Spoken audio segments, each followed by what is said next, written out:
Hello students, regarding to advent of European companies, we have seen the advent of the Portuguese, the Dutch, and now in this chain we see the advent of Danish company in India. The Danish company in India. The Danish East India Company refers to two separate Danish Norwegian chartered companies. Danish East India Company दो पृथक Danish के साथ Norway के charter कंपनियों को दर्शाती है.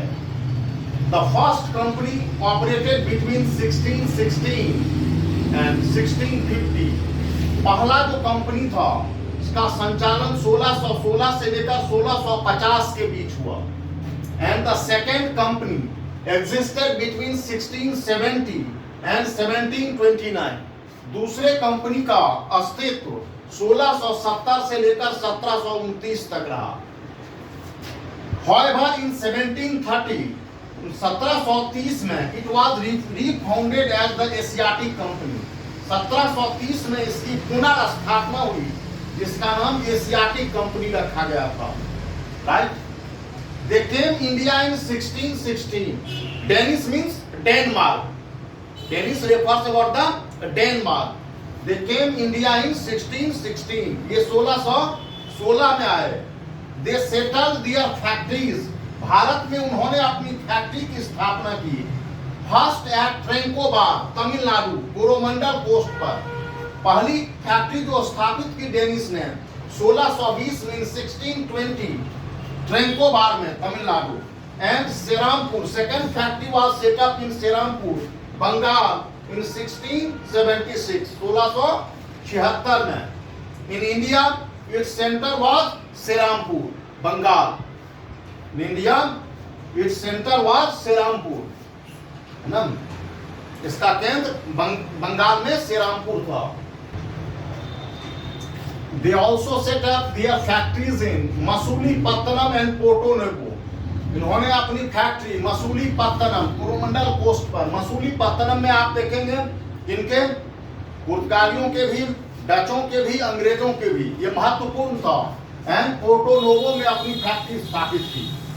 दे did not strengthen their position in India and finally sold their factories to the Britishers in 1845. Bharat में इन्होंने अपनी स्थिति को मजबूत नहीं किया और अंत में इन्होंने अपनी सारी जो फैक्ट्री थी वो 1845 में अंग्रेजों को बेच दिया और चले गए. राइट? भारत में इन्होंने अपनी स्थिति को मजबूत नहीं किया और अपनी सारी फैक्ट्री 1845 में अंग्रेजों को बेच दिया. They were more involved in missionaries activities rather to trade. ये व्यापार के अपेक्षा धर्मांतरण में, धर्म के प्रचार प्रसार में अधिक लिप्त थे. राइट? और इसीलिए इनकी व्यापारिक गतिविधियां लगभग समाप्त हो गई. इनकी व्यापारिक गतिविधियां लगभग समाप्त हो गई. डेनिस के बाद फ्रांसीसी लोग भारत आए. The arrival of the French, the last European people to arrive in India were the French. Bharat में आने वाले जो यूरोपीय लोग थे, जो सबसे अंतिम में आए वो थे फ्रांसीसी. The French East India Company was formed in 1664 AD during the reign of Louis 14 by Colbert his minister. फ्रांसीसी ईस्ट इंडिया कंपनी की स्थापना 1664 में लुई 14वें के शासनकाल में उसके मिनिस्टर कोलबर्ट के द्वारा हुआ. अर्थात यह स्टेट स्पॉन्सर्ड कंपनी थी. लुई 14वां, फ्रांस के शासक को क्या कहा जाता था? लुई कहा जाता था. तो लुई 14वें के समय काल में हुई थी. फ्रेंच रिवॉल्यूशन में भी हम लोग देखेंगे लुई 16वें के काल में फ्रांसीसी क्रांति तो कोलबर्ट के द्वारा हुई थी. Name of French company was, फ्रांसीसी कंपनी का नाम था कंपनी डेस इंडिस ओरिएंटल्स. कंपनी डेस इंडिस ओरिएंटल्स. ये भी पूछ लेता है, ये नाम दे देगा निम्न में से किस कंपनी का नाम था ये. राइट? तो कंपनी डेस इंडिस ओरिएंटल्स. The first French factory established at Surat in 1668. Bharat में पहली फ्रांसीसी फैक्ट्री कोठी की स्थापना सूरत में 1668 में हुई थी बाय फ्रैंकोइस कैरोन। फ्रैंकोइस कैरोन के द्वारा हुई थी। Another factory was set up in 1669। दूसरी कंपनी की स्थापना 1669 में एक मसूलीपत्तनम में हुई थी बाय मार्कर के द्वारा हुई थी। ये पहली कंपनी की स्थापना किसके द्वारा? फ्रैंकोइस कैरोन के द्वारा। The second another factory was set up at Masulipatnam in 1669 by Marcara securing patent from sultan of Golconda. Golconda के सुल्तान से अनुमति प्राप्त करके इस फैक्ट्री की स्थापना हुई थी। In 1673 Francois Martin, director of the Masulipatnam factory, obtained a village from Sher Khan Lodi, governor of Walikondapuram, which developed later as Pondicherry। 1673 में मसूलीपत्तनम फैक्ट्री का जो निदेशक था फ्रैंकोइस मार्टिन, उसने वालीकोंडपुरा के गवर्नर शेर खान लोदी से एक गांव को प्राप्त किया जो बाद के दिनों में पांडिचेरी के रूप में विकसित हुआ। अब ध्यान ये रखना है कि पांडिचेरी, और ये नाम दे देता है विलेज वालीकोंडापुरम। तो वालीकोंडापुरम was a village developed as Pondicherry later। Its first governor was François Martin. इसका पहला गवर्नर कौन था? फ्रैंकोइस मार्टिन था, जो पहले मसूलीपत्तनम फैक्ट्री का निदेशक था। उसी ने यह गांव प्राप्त किया था। Right. The French settle factory of Chandernagore, Bengal. Chandernagore कहां? बंगाल में। फ्रांसीसियों ने अपनी बस्ती बंगाल में चंद्रनगर में स्थापित किया इन 1690 में by permission of governor Shaista Khan. उस समय काल में बंगाल का गवर्नर कौन? शाइस्ता खान हुआ करता था, औरंगजेब का मामा शाइस्ता खान। औरंगजेब ने शिवाजी को संतुलित करने के लिए शाइस्ता खान को भेजा था, लेकिन उसमें यह विफल रहा था, है ना। बाद में बंगाल का गवर्नर बना दिया। गवर्नर शाइस्ता खान की अनुमति से चंद्रनगर में फैक्ट्री स्थापित किया। They took hold of Yanam in 1723 AD। फ्रांसीसियों ने यनम पर नियंत्रण स्थापित किया, कब्जे में 1623 में। Mahe on Malabar coast in 1725 AD। माहे जो मालाबार तट पर था 1725 में। And Karaikal Tamil Nadu in 1739 AD, 1739 AD में। In India headquarter was Pondicherry. जितनी भी फ्रांसीसियों की बस्ती थी और व्यापार थी, उनका जो मुख्यालय था वो पोंडिचेरी था, और पोंडिचेरी को फोर्ट लुइस के रूप में डेवलप किया गया था। इसका नाम क्या था? Fort Louis. जैसे मद्रास में सेंट थॉमस कहलाता था, वैसे ये फोर्ट लुइस लुई अपने शासक के नाम पर है।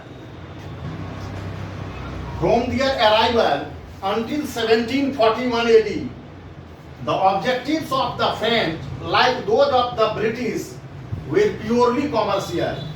अपने आगमन से लेकर 1741 तक फ्रांसीसियों का उद्देश्य अंग्रेजों के समान ही मुख्यतः क्या था? वाणिज्यिक ही था। अंग्रेजों का भी आरंभिक उद्देश्य क्या था? Early objectives of the Britishers were the trade, है ना। तो अंग्रेजों के जैसा ही फ्रांसीसियों का आरंभिक उद्देश्य क्या था? 1741 तक व्यापार ही था। बाद के दिनों में बदलती हुई राजनीतिक परिस्थितियों के परिप्रेक्ष्य में they also tried to become a political entity। तो French commander Martin adopted sovereignty of Shivaji and got license to trade in Marathwada region instead of a lump sum payment। फ्रांसीसी कमांडर मार्टिन ने शिवाजी की अधीन स्थिति को, संप्रभुता को स्वीकार किया तथा एक सुनिश्चित राशि के बदले मराठवाड़ा क्षेत्र में व्यापार करने की अनुमति प्राप्त की, लाइसेंस प्राप्त किया। अर्थात उन्होंने शिवाजी की संप्रभुता को स्वीकार किया और एक सुनिश्चित राशि के बदले मराठवाड़ा क्षेत्रों में व्यापार करने का लाइसेंस प्राप्त किया। They had a close relation with Nawab of Karnataka. Karnataka के नवाब के साथ का नजदीकी संबंध था, निकट का संबंध था। कर्नाटक का नवाब था दोस्त अली। ऑन रिकमेंडेशन ऑफ दोस्त Ali, Mughal emperor Muhammad Shah issued a Farman to allow French for mint of coinage of gold and silver having Mughal seal। दोस्त अली के सिफारिश पर ही मुगल सम्राट शाह आलम ने फ्रांसीसियों को सिक्के ढालने का अधिकार प्रदान किया। ये सिक्के सोने और चांदी के हुआ करते थे और जिसमें मुगलों के मुहर अंकित होते थे। ये दोस्त अली के सिफारिश पर ही मोहम्मद शाह कौन? मोहम्मद शाह रंगीला 1719 से लेकर के 19 तक फरमान इशू करके फ्रांसीसियों को सिक्के ढालने का अधिकार प्रदान किया। इसमें वो सोने और चांदी के सिक्के ढालते थे, इस पर मुगल मुहर होती थी। ट्रेड एक्टिविटीज इन हुगली, डचों ने फ्रांसीसियों के व्यापारिक गतिविधियों को हुगली के क्षेत्र में प्रतिबंधित कर दिया, रोक दिया, अर्थात बंगाल के क्षेत्र में। Highest authority of French company was known as superior council of Indies. जो उच्च प्राधिकार था कंपनी का, जो निर्णय लेती थी, वो क्या कहलाता था? सुपीरियर काउंसिल ऑफ इंडीज कहलाते थे ये। जैसे डचों के संदर्भ में क्या था? ये 17 जेंटलमैन। क्या था? 17 जेंटलमैन। वहां क्या होते थे? Court of directors. अंग्रेजों के ईस्ट इंडिया कंपनी के कोर्ट ऑफ डायरेक्टर्स, तो ये कहलाती थी सुपीरियर काउंसिल ऑफ इंडीज। इसको ध्यान रखिएगा, जेंटलमैन के नाम से कोर्ट ऑफ डायरेक्टर और ये सुपीरियर काउंसिल ऑफ इंडीज है ना। और इसका चीफ डायरेक्टर जनरल कहलाता था कंपनी का। Dupleix appointed as governor general of all French establishment in India in 1742। Dupleix को 1742 में भारत में जितनी भी फ्रांसीसी बस्तियां थी, सेटअप थी, उसका गवर्नर जनरल नियुक्त किया गया था। He was ambitious, वो महत्वाकांक्षी था, and wanted to make company supreme, और भारत में फ्रांसीसियों की सर्वोच्च स्थिति को स्थापित करने का प्रयास किया था। चाहता था कि सर्वोच्च स्थिति में कंपनी बने, और इसीलिए डुप्ले संघर्ष में भी conflict began with British regarding to strengthen their position। अपनी स्थिति को मजबूत करने के लिए ही अंग्रेजों के साथ उसका संघर्ष शुरू हो गया। They did not face Britishers, अंग्रेजों का मुकाबला नहीं कर सके ये, and they were finally defeated by East India Company in Battle of Bandivas in 1760। और अंततः वो ईस्ट इंडिया कंपनी के द्वारा फ्रांसीसी बांडीवास के युद्ध जो 1760 में हुआ था, पराजित कर लिया गया था। एक बात और हम लोग आएंगे जब देखेंगे एंग्लो कर्नाटिक वार, आंग्ल कर्नाटक युद्ध, जो आंग्ल फ्रेंच वॉर के नाम से भी जाना जाता है। 3 युद्ध हुए थे, फर्स्ट एंग्लो कर्नाटिक वार, सेकेंड एंग्लो कर्नाटिक वार, थर्ड एंग्लो कर्नाटिक वार। और इसी दौरान जब ये युद्ध हुआ था तो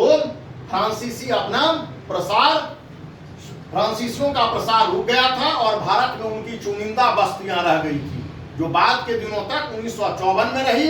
और भारत सरकार ने इन फ्रेंच बस्तियों को अर्न टेरिटरी के रूप में एडमिनिस्टर किया टिल 1962, है ना। माहे यनम, कराईकल और पौंडीचेरी की बस्तियां, राइट। तो फ्रांसीसियों का अस्तित्व जो है वो व्यापारिक अस्तित्व समाप्त हो गया था, यद्यप उसकी बस्तियां बनी रही थी, है ना। 1954 में फ्रेंच गवर्नमेंट के द्वारा प्राप्त किया और 62 तक एडमिनिस्टर्ड के रूप करती है भारतीय।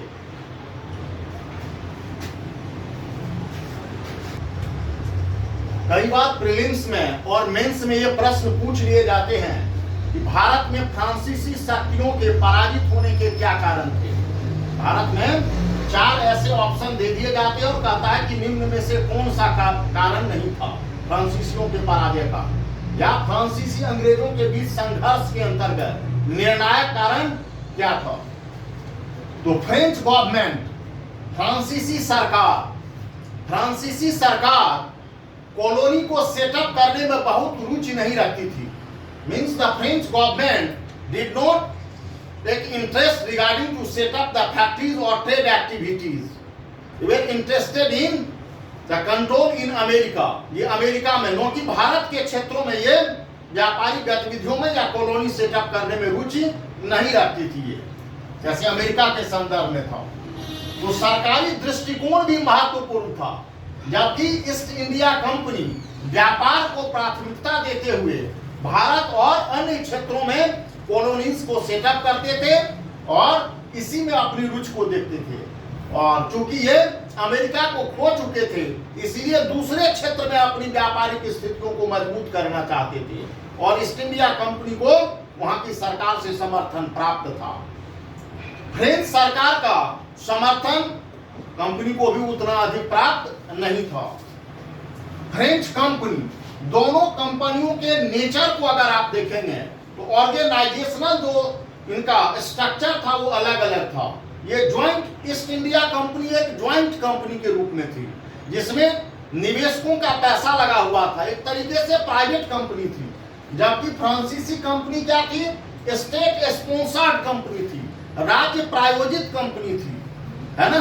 और राज्य प्रायोजित कंपनी के अंतर्गत राजकीय नियंत्रण, जिसमें डिसीजन ऊपर के स्तर से लिया जाना और यहाँ डिसीजन लेने के लिए अंग्रेज सक्षम होते थे, उन्हें किसी बाह्य अनुमति की आवश्यकता नहीं होती थी और वहां से डिसीजन डिलेड भी आता था। इसीलिए दोनों कंपनी के संगठनात्मक स्वरूप में अंतर था, राइट। जहां वो स्टेट स्पॉन्सर्ड थी फ्रांसीसी कंपनी, वहां ये ज्वाइंट स्टॉक पर आधारित प्राइवेट कंपनी के रूप में, और इसीलिए इनके प्रशासनिक सक्षमता भी अधिक थी ईस्ट इंडिया कंपनी की। Seats of power in India, Bharat में इनके शक्ति के क्षेत्र या स्थान। ईस्ट इंडिया कंपनी ने भारत के विभिन्न भागों में, कलकत्ता पूर्वी क्षेत्र में, मद्रास दक्षिण भारत में और बॉम्बे पश्चिमी भारत में अपनी स्थिति को मजबूत किया था। इन तीनों ही क्षेत्र में फैक्ट्री की स्थापना पूर्वी तट, दक्षिणी तट और पश्चिमी तट पर, और ये वेल सेटल थी, वेल एस्टैब्लिश्ड फैक्ट्री थी अंग्रेजों की, जहां से ये अपनी सैनिक कार्रवाइयां और व्यापार को दशा और दिशा दे सकते थे। दूसरी तरफ फ्रांसीसियों की जो बस्तियां थी, उसका प्रशासनिक केंद्र पांडिचेरी था। जितने भी इंडियन सेटलमेंट्स थे, फैक्ट्रीज थे फ्रेंच के, उसका एडमिनिस्ट्रेटिव हेडक्वार्टर क्या था? पांडिचेरी था, और वहीं से इसकी गतिविधियां संचालित होती थी। मॉरिशस में भी वैसे ही स्थापित किए थे, लेकिन मॉरिशस भारत से दूर था और वहां से कोई अगर सैनिक सहायता पहुंचती भी तो काफी डिले हो सकती थी और तब तक तो युद्ध की स्थिति बदल जाती थी, जैसा कि देखा भी गया आंग्ल फ्रांस संघर्ष के दौरान।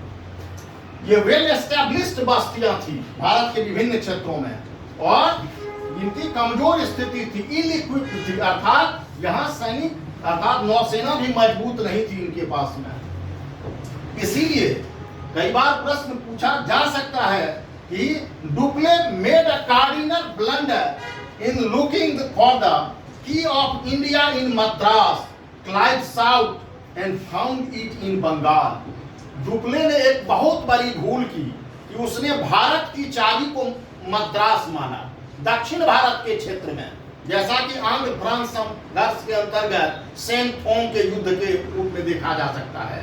उसने भारत पर नियंत्रण करने का प्रयास दक्षिण भारत में सेंट थॉम अर्थात मद्रास को देखा, जबकि Clive sought and found it in Bengal, जबकि क्लाइव ने भारत की कुंजी को बंगाल माना कि अगर बंगाल पर नियंत्रण हो जाता है तो हम भारत पर नियंत्रण कर सकते हैं। क्योंकि उस समय काल का जितना भी ट्रेड होता था वो 2/3 ट्रेड बंगाल से ही होता था। बाय ब्रिटिशर्स, है ना, टू कंट्रोल ओवर बंगाल। बता चुका हूं ईस्ट इंडिया कंपनी में के संदर्भ में कि 2/3 व्यापार बंगाल के क्षेत्र से ही होता था, और क्लाइव ने बंगाल में कंपनी के वाणिज्यिक हित को देखा और वहां से नियंत्रण। इसीलिए बैटल ऑफ पलासी और पलासी के युद्ध के बाद, उससे पहले कंपनी ने बंगाल के क्षेत्र में ही जमींदारी को प्राप्त किया था। गोविंदपुरी, सुल्तानती और कोलिकाता की जमींदारी, है ना, बाद में 24 परगना की जमींदारी, और यहीं से राजनीतिक नियंत्रण की स्थापना। पलासी के युद्ध के बाद कंपनी की राजस्व स्थिति मजबूत हो गई और बंगाल से प्राप्त राजस्व का कंपनी ने फ्रांसीसियों के विरुद्ध संघर्ष में इस्तेमाल भी किया। तो कंपनी की आर्थिक स्थिति बंगाल पर नियंत्रण से मजबूत हुई और कंपनी ने इसे फ्रांसीसियों को पराजित करने में या फ्रांसीसियों के विरुद्ध में इस्तेमाल किया। तो ये स्टेटमेंट जो है वो महत्वपूर्ण है, राइट, कि Dupleix made a cardinal blunder in looking for the key of India in Madras. दक्षिण भारत में खोजा उसने, जबकि Clive sought and found it in Bengal. Plassey का युद्ध, उसके बाद बंगाल पर नियंत्रण, बंगाल से राजस्व अधिशेष की प्राप्ति, कंपनी की मजबूत वित्तीय स्थिति और मजबूत वित्तीय स्थिति से कंपनी की युद्ध में भी अच्छी स्थिति बनी। नेवल स्ट्रेंथ, नौसैनिक सर्वोच्चता, है ना, नौसैनिक सर्वोच्चता के कारण ही अंग्रेजों ने पुर्तगालियों को, नौसैनिक सर्वोच्चता के कारण डचों को और नौसैनिक सर्वोच्चता के कारण ही फ्रांसीसियों को भी पराजित किया था, है ना। No doubt the French by dint of a naval supremacy defeated the Britishers in first Anglo Carnatic war. कोई संदेह नहीं है कि नौसैनिक सर्वोच्चता के कारण ही फ्रांसीसियों ने प्रथम आंग्ल फ्रांसीसी युद्ध या आंग्ल कर्नाटक युद्ध में अंग्रेजों को रेस्ट्रिक्ट कर दिया था, है ना। लेकिन बाद के दिनों में तक नौसैनिक स्थिति को मजबूत बनाए रखने में वो सक्षम नहीं रह सके और इसीलिए ईस्ट इंडिया कंपनी के समक्ष घुटने टेक दिया और ईस्ट इंडिया कंपनी ने फ्रांसीसियों को पराजित किया। बांडीवास के युद्ध में फ्रांसीसियों की पराजय उनकी कमजोर नौसैनिक शक्ति का परिचायक था। तो by dint of naval supremacy the Britishers, है ना, expelled all those competitors and established her own rule in India. नौसैनिक श्रेष्ठता के बदौलत ही अंग्रेजों ने अपने पाश्चात्य यूरोपीय प्रतिस्पर्धी कंपनियों को भारत से बाहर कर दिया और भारत में ब्रिटिश शासन की स्थापना की। और इस संदर्भ में एक स्टेटमेंट भी आता है, हम लोग देखते हैं, राइट। तो नेवल सुप्रीमेसी फ्रांसीसी क्रांति के संदर्भ में भी हम लोग देखते हैं कि नेपोलियन का जो पतन हुआ, जो पराजय हुआ, नेपोलियन ने जो कॉन्टिनेंटल सिस्टम लाया था, महाद्वीपीय व्यवस्था लाई थी अंग्रेजों को चेक करने के लिए, वो व्यवस्था विफल रही। इसका कारण क्या था? फ्रांसीसी नौसैनिक शक्ति का कमजोर होना, फ्रांसीसी नौसैनिक शक्ति का कमजोर होना और महाद्वीपीय व्यवस्था अपने उद्देश्य को प्राप्त करने में विफल रही थी, राइट। कहा भी था एक बार कि मैं समुद्र को नहीं सुखा सकता। नेपोलियन का आर्मी जो था बहुत सशक्त था, अनबीटेबल माना जाता था, लेकिन अंग्रेजों की नौसेना सशक्त थी। कालांतर में इसी नौसैनिक शक्ति की प्रतिस्पर्धा करके जर्मनी ने अपनी नौसेना का विकास किया था और इसी प्रतिस्पर्धा से फर्स्ट वर्ल्ड वॉर भी हुआ था, है ना, जर्मन नेवी सुप्रीमेसी से, राइट। तो ये एक कारण के रूप में था naval supremacy. Regarding to naval supremacy, statement of Vincent Smith, नौसैनिक सर्वोच्चता के संदर्भ में विंसेंट स्मिथ का कथन है कि neither Alexander the great nor Napoleon would have won the empire of India as British did. नो ही सिकंदर महान ने और नो ही नेपोलियन ने भारत में साम्राज्य स्थापित किया कर सका जो अंग्रेजों ने किया। ये तीनों महान आक्रांता साम्राज्य निर्माण के लिए नो ही सिकंदर महान ने और नो ही नेपोलियन ने भारत में साम्राज्य निर्माण में सफलता प्राप्त की जो अंग्रेजों ने किया, राइट। कैसे? तो सिकंदर की आर्मी, नेपोलियन की क्या आर्मी के ही बदौलत, जबकि अंग्रेजों ने भारत में सफलता इसलिए प्राप्त की कि आर्मी के साथ साथ इनके पास में पावरफुल नेवी भी था, नौसैनिक शक्ति भी थी, इनके पास सेना भी थी। और इसी नौसैनिक शक्ति के कारण से अंग्रेज अपने प्रतिस्पर्धी जो यूरोपियन कंपनीज थे, जो कॉम्पिटिटर्स थे, लाइक पोर्तुगीज, लाइक डच और फिर अंत में फ्रांसीसियों को पराजित करने में सफल हुए। तो यहां जो प्रश्न पूछा गया है, इस प्रश्न को एंशिएंट इंडिया, फिर नेपोलियन की सफलता, नेपोलियन की विफलता और फिर अंग्रेजों की सफलता में कौन से कारक रहे, तो नवल सुप्रीमेसी। यहाँ ये प्रश्न है, अपने आप में इसको प्लान करना है। पॉलिसी ऑफ कन्क्वेस्ट, विजय की नीति। अंग्रेजों को यह भली भांति ज्ञात था कि उन्हें व्यापार का सुदृढ़ीकरण करना है, इसीलिए युद्ध का उनका जो प्राइमरी ऑब्जेक्टिव था वो था ट्रेड। क्या था? ट्रेड। जबकि फ्रांसीसी क्षेत्र पर विजय करने में रुचि रखते थे, इसके साथ साथ ट्रेड में विस्तार के संदर्भ में उतनी महत्व नहीं देते थे। जबकि ईस्ट इंडिया कंपनी का प्राइमरी ऑब्जेक्टिव क्या था? To strengthen the trade and conquest for the trade. विजय भी किसके लिए? व्यापार के लिए चाहिए थी। जबकि फ्रांसीसी did not understand that trade is important, वो कॉन्क्वेस्ट में रुचि रखते थे। इसीलिए पॉलिसी ऑफ कॉन्क्वेस्ट अलग अलग था। लैक ऑफ फाइनेंशियल सपोर्ट, दोनों ही कंपनियों के वित्तीय जो समर्थन था उसमें अंतर था। यहाँ इन्वेस्टर के ईस्ट इंडिया कंपनी के पास में पैसे की भी कमी नहीं थी, इसीलिए कि इन्वेस्टर्स थे उनके पास में, private investors, joint stock company थी और कंपनी लोन भी लेती थी, जो हम लोगों ने देखा भी था। एक तरफ बंगाल पर नियंत्रण और रेगुलेटिंग एक्ट जब लाया गया था तो कंपनी ने बैंक ऑफ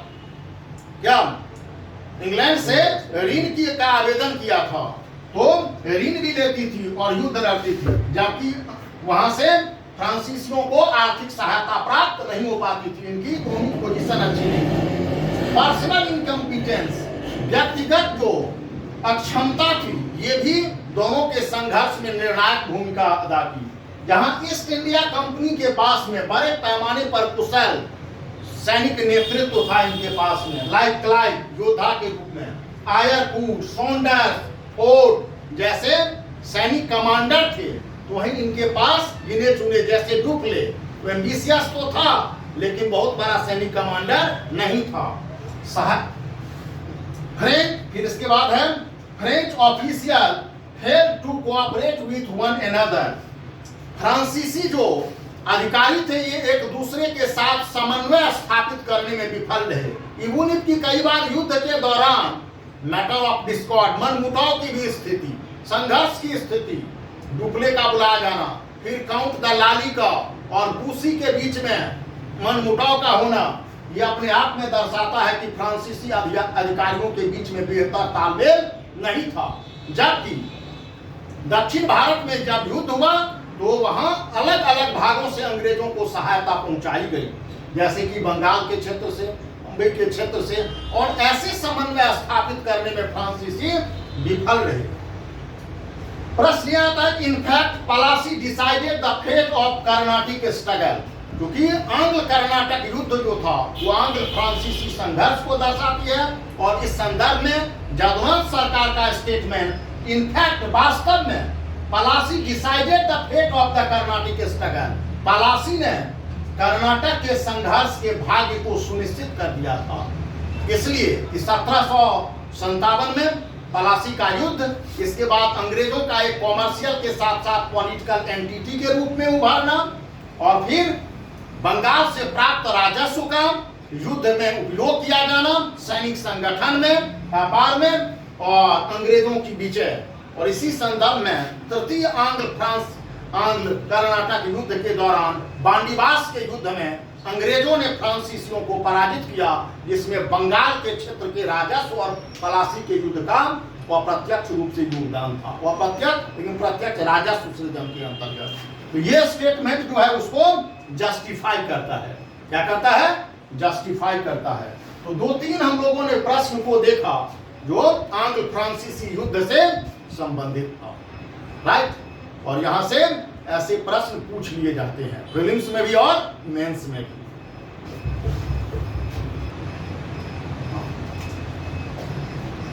अगला क्लास तो हम लोगों का होगा जो 18वीं शताब्दी के पूर्वार्ध में किस प्रकार से मुगलों का एक केंद्रीय सत्ता के रूप में पतन हुआ और क्षेत्रीय शक्तियों का उद्भव हुआ, है ना।